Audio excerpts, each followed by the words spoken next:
Shalom adik-adik, kita akan masuk ke dalam firman Tuhan. Kita akan mendengarkan firman Tuhan hari ini dalam rangka Sumpah Pemuda.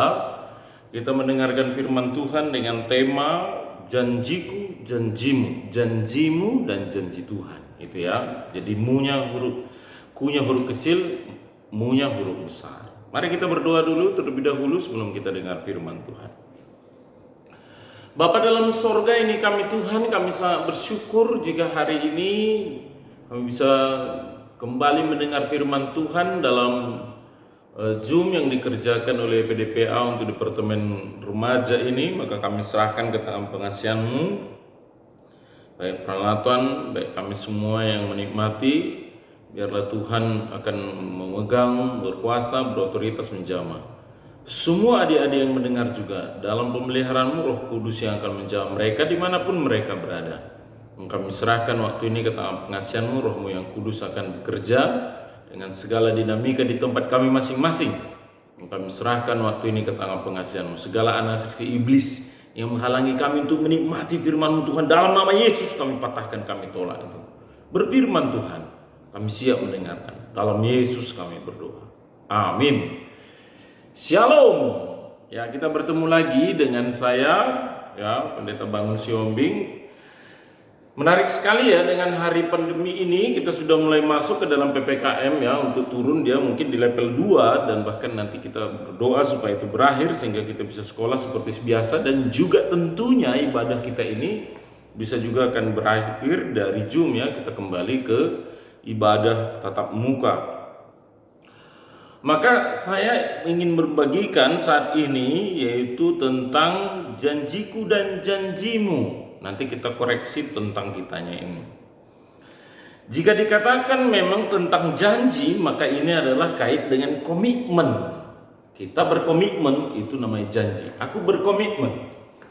Seperti seorang seorang pria kepada kekasihnya, dia akan buat komitmen, buat janji. Jika dalam masa pacaran dia berjanji setia. Ya, jika sudah menikah dia masuk covenant yang di atas janji, karena covenant dikerjakan atau janji dikerjakan di rumah Tuhan, di hadapan Tuhan. Itu pernikahan, ya.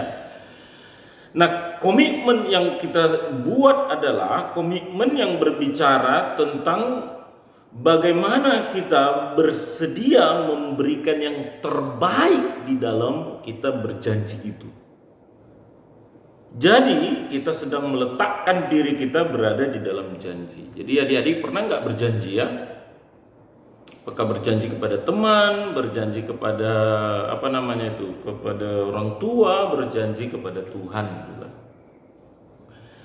Mari kita membaca terlebih dahulu dari Daniel 1 ayat 4. Kita ingin melihat dulu orang-orang yang kalau mau berjanji di hadapan Tuhan seperti apa. Mari buka Alkitab kita, Daniel 1 ayat 4. Seperti apa orang-orang yang boleh masuk ke dalam satu komitmen atau janji ini.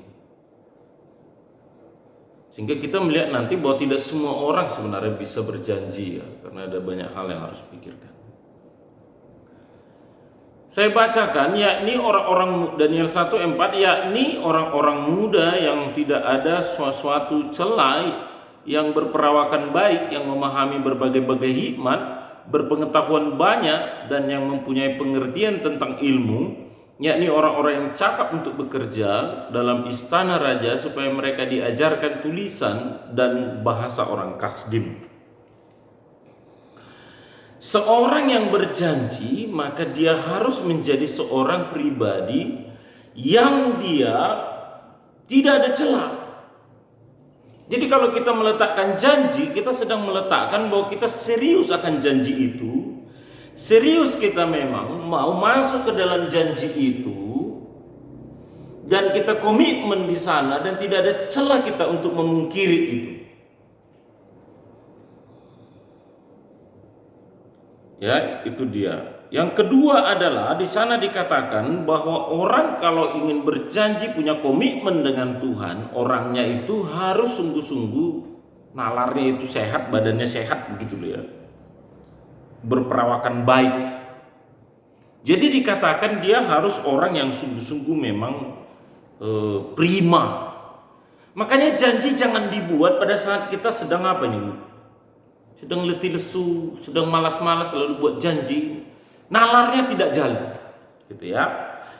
Yang ketiga, orang yang kalau ingin berjanji adalah bahwa dia harus paham berbagai-bagai hikmat. Dia harus tahu risiko berjanji, harga di dalam janji. Kalau dia buat janji, maka dia tahu itu apa harga yang harus dia bayar.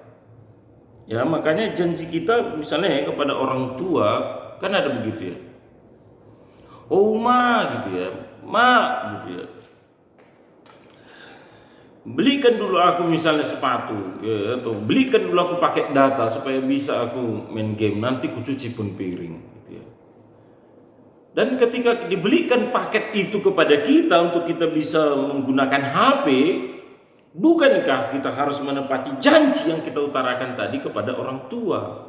Sehingga kalau kita memang dikatakan benar-benar prima atau di dalam situasi yang fit misalnya bicara itu, kita akan nalarnya jalan. Oh iya, maka kita tepati apa yang kita bilang tadi sama orang tua. Yang ketiga, orangnya harus berbagai-bagai hikmat dia punya. Dia harus bisa memilih mana yang paling maksimal dari semua. Itu hikmat itu. Jadi kita kenapa pada akhirnya berjanji misalnya kepada seorang kekasih ya gitu ya, atau kita sedang berjanji kepada orang tua, karena kita sedang akan melihat di sana ada risiko-risiko, ada kegunaan, ada manfaat, ada hal yang kita kejar sehingga nanti di sana ada target-target yang kita dapat. Makanya di sana kita akan bisa memilah gitu ya, mana yang terpenting, mana yang enggak penting. Mana prioritas, mana tidak. Mana risiko yang besar, mana yang tidak berisiko. Yang keempat, kalau kita ingin buat janji, maka kita harus punya pengetahuan yang tinggi. Tidak mungkin Jokowi buat janji lalu tidak tahu dia misalnya janjian ternegara ya, perjanjian bilateral misalnya. Tidak mungkin mereka akan buat janji tanpa mereka tahu untung ruginya. Tidak mungkinlah pemuda-pemudi Indonesia meletakkan sumpah pemuda dalam rangka ikrar ingin menyatukan bangsa Indonesia, satu bahasa, satu bangsa, satu bendera. Tidak mungkin. Tapi karena mereka memang melihat kalau kami bersatu adanya, maka kami bisa mengerjakan sesuatu yang besar di depan itu. Maka mereka sangat mengerti pentingnya mereka untuk sumpah pemuda. Ya, jadi kalau kita misalnya buat janji, kita harus mulai pikirkan pengetahuan kita harus tinggi. Kita harus yang kelima punya pengertian tentang ilmu. Jadi kita harus tahu ya, belajarlah adik-adikku ya. Kelas berapa kita sekarang ini? Satu-satu kalian kelas berapa? Kalau kelas 1, kelas 2 mau menghadapi apa ini? Jadi kalau nggak komitmen belajar, dari mana kita akan bisa nanti berguna di masa depan? Apalagi kelas 3. Jika kita sekarang kelas 3 SMP, kelas 3 SMA, betapa itu menjadi bagian yang harus benar-benar komitmen untuk belajar. Berjanji untuk dirimu bahwa engkau akan mau belajar. Kalau enggak nanti bisa apalagi kita hanya belajar Zoom, dan Zoom tidak ada konsentrasi yang cukup memadai untuk kita bisa menangkap ilmu pelajaran. Setelah ini kita akan bahaya ya, yang masuk SMP akan runyam, yang masuk kuliah akan runyam karena tidak serius selama ini belajar. Karena di dalam masa Zoom ini agak sulit sekali ya kita melihat pelajaran bagus dikerjakan. Yang keenam terakhir adalah bahwa jika kita ingin masuk ke dalam komitmen atau janji, kita harus bicara tentang apa itu? Tentang kita mau untuk kerja, cakap bekerja katanya di situ ya, Daniel 1:4 ini. Maka di sana kita harus setia mengerjakan hal kecil sampai hal-hal besar. Maka orang-orang yang mau berjanji ya, ketika kita meletakkan janjiku katanya begitu ya, maka di sana tidak boleh kita menjadi orang yang ceroboh. Sebaliknya ya, jika tadi itu Daniel 1 berbicara akan hal itu, Maka kita harus berbicara sekarang ada posisi sebaliknya. Jika kita meletakkan janji kita dengan tidak sungguh-sungguh di sana karena kurang tadi pemahaman kita tentang janji itu, kita akan masuk ke dalam hal-hal yang ceroboh. Ceroboh karena terlanjur komitmen, berjanji. Ada adik mama saya, Tante lah ya. Ketika dia menikah, tidak ada pacaran ya. Makanya kalian nanti kalau boleh sebelum menikah pacaran lah ya, minimal 2 tahun. Jangan cepat-cepat. Pikirkan baik-baik. Ketika dia buat janji di dalam pernikahan tanpa mengenal dengan baik siapa calon suaminya, ketika masuk pernikahan banyak sekali masalah. Ada juga jemaat saya seperti itu. Tidak dia pikirkan ketika masuk ke dalam janji pernikahan, dia tidak kenal, tidak tahu tantangan di sana karena tidak ada pengetahuan, pengertian, hikmat tadi waktu masuk ke dalam pernikahan. Dia yakan saja, baru 3 bulan menikah dia bunuh diri. Ceroboh dia meletakkan janji pernikahan itu, mau menikah, mau dibawa ke gereja, mau. Padahal ketika dia masuk ke sana, batinnya tersiksa. Dia tidak siap lingkungan, akhirnya apa? Bunuh diri. Ceroboh, makanya ceroboh itu bisa terjadi karena apa? Dia mengambil keputusan terlalu buru-buru. Jadi nggak boleh buru-buru. Sumpah Pemuda yang dikerjakan oleh pemuda-pemudi Indonesia di zaman kemerdekaan itu tidak semudah yang kita bayangkan terjadi begitu saja, tidak. Betapa dipikirkan, dirapatkan, didiskusikan apa Sumpah Pemuda yang mau kita munculkan ini. Ya, karena kalau kita tidak bersatu kita akan mudah dicerai-beraikan. Makanya mereka itu waktu itu bersepakat apa? Kita harus satu bahasa. Kita harus buat kita satu bangsa, negara Indonesia ini. Kita buat bahkan kita bersatu bendera merah putih. Bahasa kita bahasa Indonesia, bangsa kita bangsa Indonesia, bertumpah darah Indonesia itu. Makanya kalau kita bicara tentang janji, tidak boleh kita berpikir pendek. Jangan sampai kita meletakkan janji itu, kita melihatnya tidak berpikir panjang. Kita harus pikirkan risiko-risikonya. Yang ketiga ya, yang sering kita lihat dalam ceroboh ini adalah bahwa kita ternyata tidak yakin akan janji kita itu. Jadi adik-adik jangan mudah berjanji ya, berjanji sama kawan, ayo ketemuan yuk, ayo makan yuk, ayo di simpang. Padahal kita tidak ada waktu, kita sedang mau melawan orang tuanya, kita tidak tahu, akhirnya kita goyah. Begitu dia kena kita ditegur orang tua, nggak janji kita kepada teman, akhirnya batal, akhirnya teman kecewa sama kita. Makanya betapa penting harus pintar ya, wawasan berhikmat. Itu makanya dibilang dalam rangka komitmen ini harus sungguh-sungguh kita melihat kesiapaan diri kita ini. Satu yang ingin kita lihat dulu tentang kitanya dengan Kristus ya. Jadi kita jangan coba dulu lihat yang lain, kita lihat dulu apa janji kita kepada Tuhan Yesus. Komitmen kita kepada Kristus harus sungguh-sungguh janji yang benar. Ini lagi hari Sumpah Pemuda ya, dalam rangka memperingati itu. Tapi kita jika ikut Kristus, ikut Dia sajalah. Tidak boleh ada yang lain. Jika kita hanya ikut Tuhanlah, tidak boleh ada yang lain. Tidak boleh berdukun-dukun, tidak boleh menduakannya. Karena Yesus Kristus jalan ke sorga, Yesus Kristus jalan satu-satunya menuju sorga, tidak ada jalan lain. Kisah Para Rasul 4 ayat 12 berbicara bahwa di bawah kolong langit ini, ya, tidak ada jalan lain yang diberikan kepada kita selain daripada Yesus Kristus. Sehingga kalau kita ikut Kristus, sedang kita bicara aku janji ingin ikut Tuhan Yesus, maka sebenarnya kita harus sungguh-sungguh mau mengikut Dia dengan setulus-tulusnya. Hati-hati ya adik-adikku ya, jika ternyata kalian malah pacaran sekarang ini dengan orang yang tidak seiman. Karena jika janji kita telah mau ikut Kristus, lalu ternyata kita di depan kita pacaran dengan yang tidak seiman, maka kemungkinan besar mental kita akan terganggu. Kemungkinan berikutnya kita akan meninggalkan Tuhan Yesus. Percaya. Ya, makanya ada posisi hati-hati ya. Ketika kita juga mengikut Kristus adalah sebuah janji yang tidak main-main. Karena kita kan tahu harganya itu, kan begitu ya. Susah, banyak tantangan, aku tetap setia, kan begitu ya. Maka di sana kita sedang berbicara komitmen kita kepada Kristus dalam mengikut Kristus harus sungguh-sungguh berwawasan. Seperti Daniel 1 ayat 4 ini.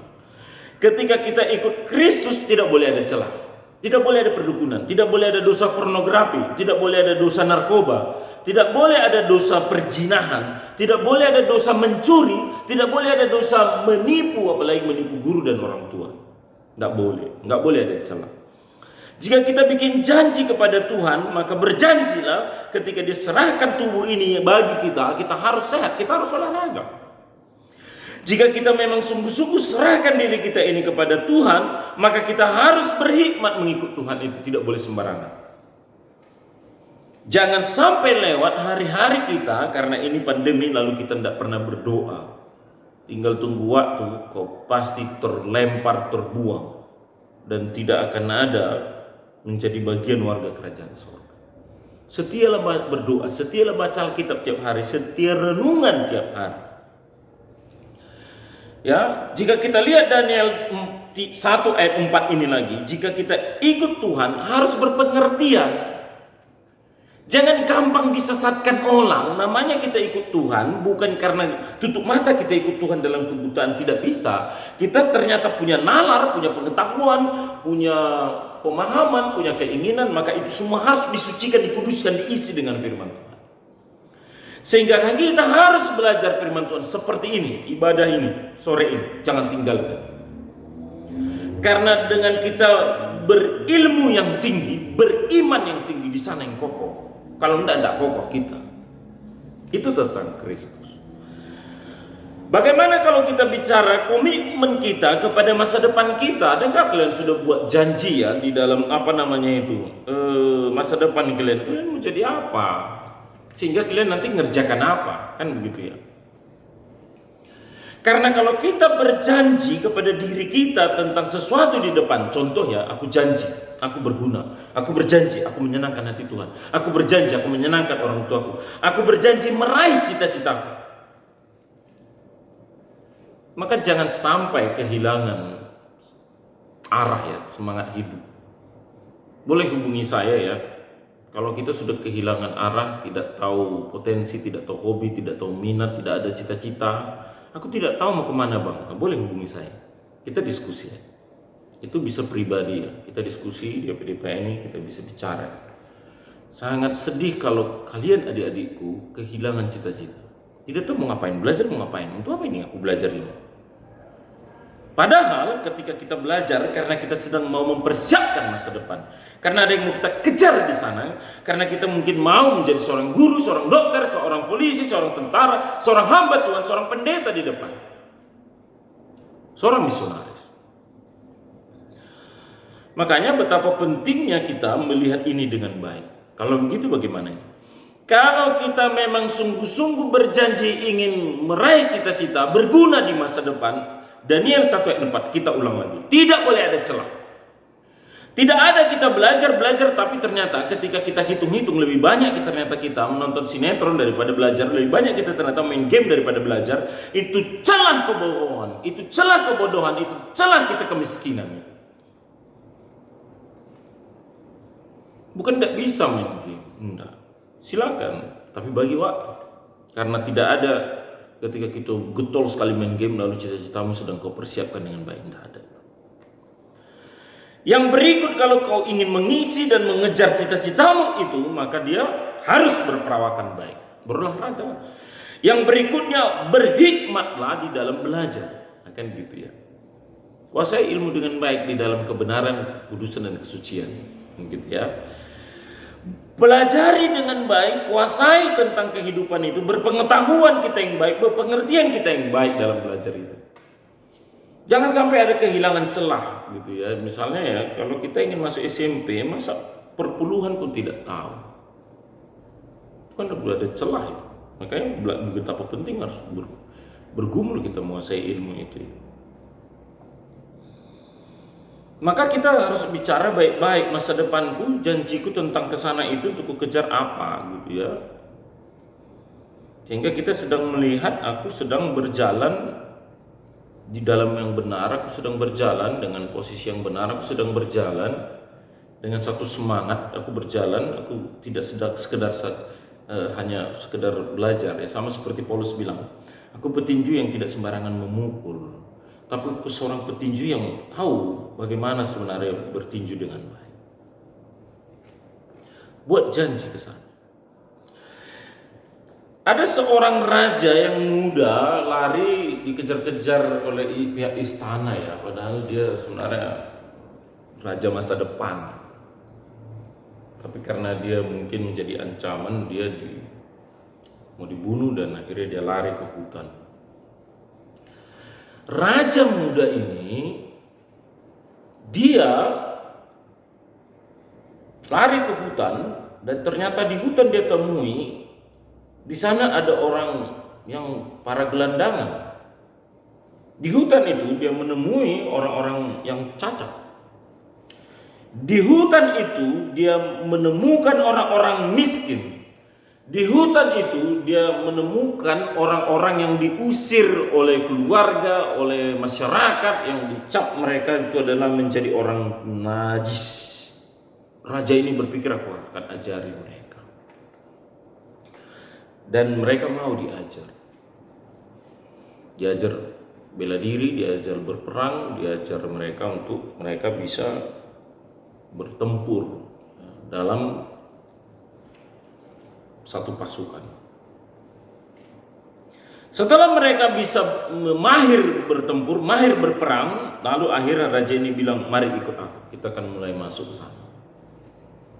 Mereka mulai mengembara dari satu hutan ke hutan yang lain, mereka mulai mengembara dari satu tempat ke tempat yang lain. Dan mereka mulai berperang. Makanya setiap orang ketika mau mengikut raja ini melihat dengan baik siapakah raja itu. Karena ketika dia mau berjanji ikut raja itu, maka dia tahu bahwa dia berada dalam kehidupan yang keras. Itu kehidupan itu. Ketika mereka mau ikut raja itu dan ternyata tidak ada jaminan sebenarnya karena dia jadi pasukannya, karena setiap perang pasti ada yang mungkin terluka atau mati. Ketika mereka mau ikut raja itu dan mereka masuk dari satu tempat ke tempat lain untuk mereka berperang, maka sebenarnya mereka masuk ke dalam hidup yang sebenarnya melarat karena tidak ada tempat tidur. Tidur di alam, tidur di hutan. Dan itu berarti mereka tahu ketika mereka mau berjanji dengan raja ini, mau ikut raja ini, maka mereka sebenarnya masuk ke dalam satu ancaman-ancaman maut. Tapi mereka mau ikut raja itu. Nah, ini menarik. Siapa raja itu? Dialah Raja Daud. Jadi pasukan itu nanti akhirnya menjadi pasukan elit di kerajaan Israel. Bayangkan kita, padahal itu ditemui oleh Daud dari hutan-hutan. Orang-orang yang tidak mungkin terpandang, tapi malah itu menjadi pasukannya Raja Daud. Adik-adikku, mengapa ada komitmen-komitmen ini? Mengapa ada janji-janji yang begitu mereka mau ikuti, bayar harga, dan dengan rendah hati mereka mau mengerjakan itu? Apa rupanya sebenarnya janji itu? Apa sebenarnya komitmen itu? Komitmen atau janji itu adalah pengabdian kita kepada sesuatu yang ada di depan kita.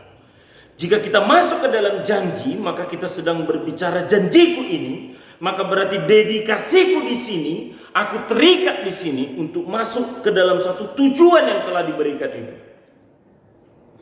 Maka di dalam komitmen itu, aku berada dalam posisi sedia aku.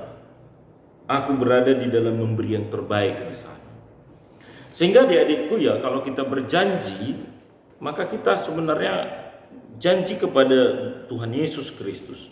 Maka sebenarnya kita bersedia memberi yang terbaik kepada Dia.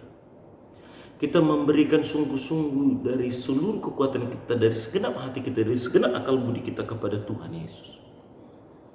Jika kita sedang berjanji tentang mempersiapkan masa depan kita, maka sebenarnya sungguh-sungguh kita membina rohani kita, membina iman kita, mengasah ini, knowledge kita ini, mengasah ilmu kita ini untuk kita ada di depan nanti, bukan di belakang, bukan jadi ekor. Maka ya, coba ya dalam Sumpah Pemuda, dalam tema ini, janji kita sebenarnya kepada Tuhan seperti apa? Janji kita kepada orang tua seperti apa? Adakah kita mau menjadi sampah masyarakat? Apakah kita mau menjadi gelandangan karena kita tidak mau belajar ini? Apakah kita mau akan terbuang karena kita tidak mau siapa Tuhan Yesus Kristus? Jangan, berhentilah, bertobatlah, datanglah kepada Tuhan Yesus. Dia akan perkokoh iman, perkokoh masa depan. Karena sumber dari semua masa depan, bahkan sumber keselamatan itu adalah Tuhan Yesus Kristus. Dia tidak akan kecewakan engkau. Datanglah kepada Yesus, berjanji pada Dia. Karena Dia tidak akan pernah mengingkari janjinya. Karena Yesus setia kepada janjinya. Mari ikut Dia yang tidak akan pernah mengecewakan kita. Amin. Mari kita berdoa. Bapa dalam sorga, terima kasih Tuhan, kami sangat bersyukur kami mendengarkan firman-Mu. Biar hari ini Tuhan kami mengevaluasi dan memperbaharui janji-janji kami. Supaya kami tidak murahan berjanji. Kepada orang tua, kepada guru, kepada Tuhan secara khusus. Jadikan kami pribadi-pribadi yang memegang baik tentang janji. Jika ya kami katakan ya, jika tidak kami katakan tidak. Sehingga kami menghargai semua perjanjian. Secara khusus ketika kami berkomitmen mengikut Kristus. Meteraikan kami menjadi anak-Mu Tuhan. Ketika kami berjanji ingin meraih masa depan kami dengan baik. Gugah hati kami supaya belajar sungguh-sungguh. Terima kasih Tuhan. Kami sangat bersyukur untuk firman-Mu. Biarlah Engkau ini meteraikan dalam hidup kami. Terpujilah Engkau. Dalam Yesus Kristus kami berdoa. Amin. Baik adik-adikku, kita akan tutup ibadah kita ini. Kita akan berdoa. Mari kita berdoa. Bapa dalam sorga, kami sangat bersyukur kami bisa beribadah, kami bisa memuji Tuhan, kami dengar firman-Mu dan kami saat ini bersapaat. Tuhan berkatilah supaya kami semua di dalam perlindungan-Mu. Engkaulah Tuhan yang akan menopang kami selepas pandemi ini, yang akan segera berakhir, dan kami sangat berharap akan hal itu. Supaya Tuhan berkati semua kami, supaya persiapan kami semua bisa divaksin, kami semua bisa sekolah dengan baik nanti tatap muka, sekalipun dalam 1 atau 2 tahun kami tidak sekolah, tapi mampukan nanti kami bisa mengiringi studi dengan baik lagi di depan ini. Tuhan tolong kami semua, berkati orang tua kami, berkati EPDPA, berkati pengurus remaja. Berkati Tuhan, di masa pandemi ini kami akan semakin bertumbuh dalam Tuhan. Kami bersyukur untuk ibadah sore ini, terpujilah nama-Mu Tuhan. Maka biarlah anugerah dari Allah Bapa, cinta kasih daripada Tuhan Yesus Kristus, dan penghiburan daripada Roh Kudus itulah yang akan menyertai engkau hari ini, esok, dan sampai selamanya. Amin. Bapa terima kasih. Bapa terima kasih. Bapa terima kasih. Bapa di dalam surga, ku berterima kasih. Amin. Shalom.